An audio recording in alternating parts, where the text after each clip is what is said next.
Hello everyone, আসসালামু আলাইকুম। কেমন আছেন সবাই? আশা রাখি আল্লাহ পাক সবাইকে সুস্থ রাখছেন, ভালো রাখছেন। আলহামদুলিল্লাহ, আমরাও বেশ ভালো আছি।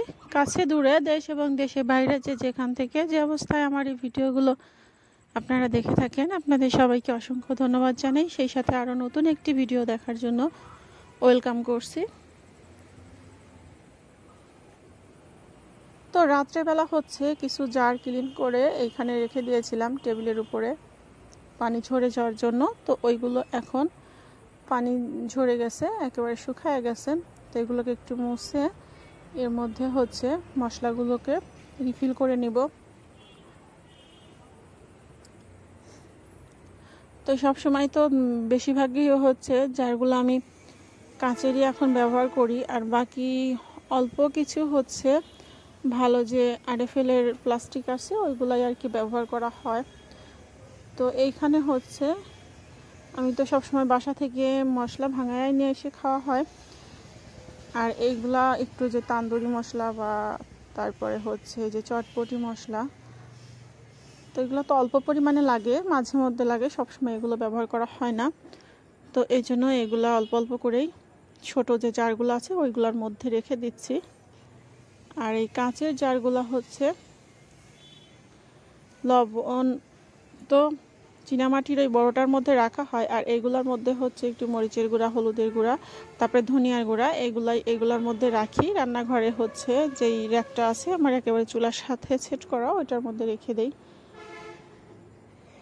আর এখন হচ্ছে ওইগুলাকে একটু গোছগাছ করে রেখে ঘরটাকে একটু গুছিয়ে, তো আমি আমার বেলকনিতে একটু পুঁইশাক লাগিয়েছিলাম বেশ কিছু টবের মধ্যে, তো বেশ কয়েকটা বড় হয়ে গেছে। তো ভাবছি যে এগুলাকে কেটে আর কি একটু রান্না করব। তো পুঁইশাক হচ্ছে একটু মসুরি ডাউল দিয়ে রান্না করলে কিন্তু বেশ ভালো লাগে, আর সাথে হচ্ছে একটু কুচো চিংড়ি দিব, ছোট সাইজের যে চিংড়িগুলো পাওয়া যায়। তো আমি কোনো কিছু লাগাই আর না লাগাই, আমি প্রত্যেক বছর এই যে বেলকুনিতে আমি একটু পুঁইশাক টবের মধ্যে লাগাই, তো বেশ ভালোই হয়। বৃষ্টি পড়লে পরে একেবারে দেখা যাচ্ছে যে আমার সামনের বারান্দাটার গ্রিলটা একেবারে ভরে যায় পুঁইশাকের ছোট ছোট টবের মধ্যে, বেশ ভালোভাবেই কিন্তু হয়। তো এখানে হচ্ছে মসুরের ডাউল নিয়েছি হচ্ছে একটু কাঁচামরিচ, পেঁয়াজ, রসুন দিয়ে আমি এই ডাউলটাকে একটু মেখে নিব। যেহেতু 2 জন মানুষের জন্য রান্না, পুঁইশাকের 3-4টা আগা হয়েছে বেশ বড়ই, এটা দিয়ে কিন্তু বেশ ভালোভাবে 2 জনের জন্য খাওয়া হয়ে যাবে। আর যে কোনো রান্না কিন্তু অনেক বেশি পরিমাণ রান্না করলে বেশি একটা টেস্ট হয় না, আমার যা মনে হয়। অল্প পরিমাণ রান্নাই অনেক সময় দেখা যায় যে বেশ টেস্ট লাগে, মানে খেতে ভালো লাগে। তো এইখানে হচ্ছে যে প্রথমে হচ্ছে একটু মসুরি ডাউলের সাথে একটু লবণ, হলুদ, একটু তেল দিয়ে একটু মেখে নিচ্ছি। মেখে সামান্য পরিমাণ পানি দিয়ে ডালটাকে সেদ্ধ করার জন্য চুলায় বসায় দিব। এই তো এখানে পুঁইশাকগুলোকে আমি কেটে ধুয়ে বেছে নিয়েছি। তো পরিষ্কার করে ধুয়ে এখন হচ্ছে ডাউলটা বেশ ভালোভাবে সিদ্ধ হয়ে গেছে। এখন ডাউলের মধ্যে পুঁইশাকগুলোকে আমি দিয়ে দিচ্ছি। ডাউলটা সিদ্ধ করে নেওয়ার পরে পুঁইশাকটা দিলে কিন্তু বেশি ভালো হয়, কারণ আগে থেকে পুঁইশাকটা দিলে বেশি জাল হলে শাকটা কিন্তু খেতে অতটা ভালো লাগে না। এই জন্য সেদ্ধ হওয়ার পরে পুঁইশাকটা দিলে পরেই বেশি টেস্ট হয় বা ভালো লাগে।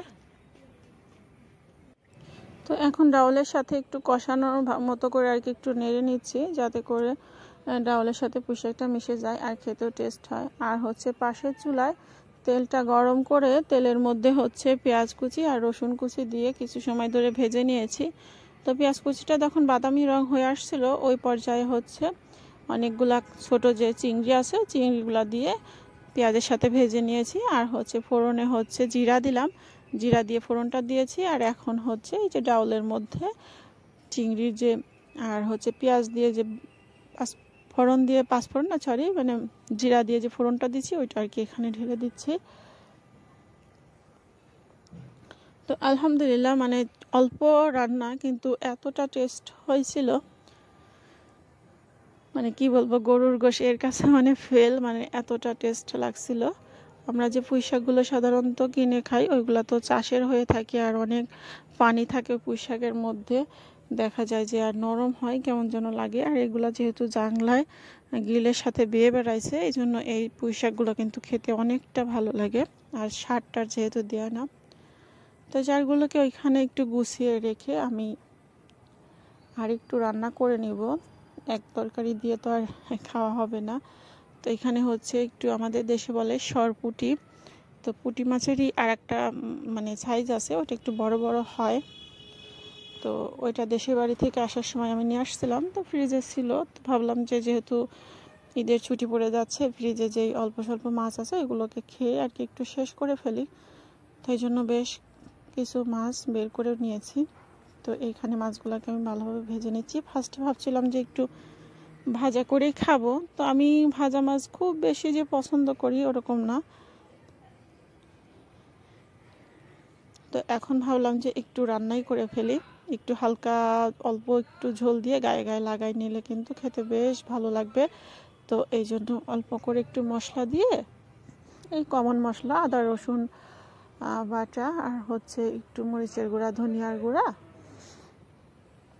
দিয়ে আমি এই মাছগুলোকে একটু ভুনা ভুনা করে রান্না করব।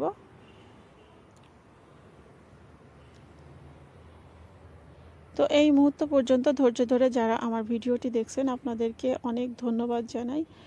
সেই সাথে আমার চ্যানেলের ভিডিওগুলো যদি আপনাদের কাছে ভালো লাগে, চাইলে কিন্তু আমার চ্যানেলটি সাবস্ক্রাইব করে আমার চ্যানেলের পাশে থেকে যেতে পারেন। আর যে সমস্ত আমার বোনরা আমার চ্যানেলটিকে সাবস্ক্রাইব করে আমার ভিডিওগুলো কন্টিনিউ দেখেন, তাদের কাছে তো আমি চিরকৃতজ্ঞ, অনেক ঋণী। আমি তাদেরকে অনেক ধন্যবাদ জানাই আমার পাশে থাকার জন্য।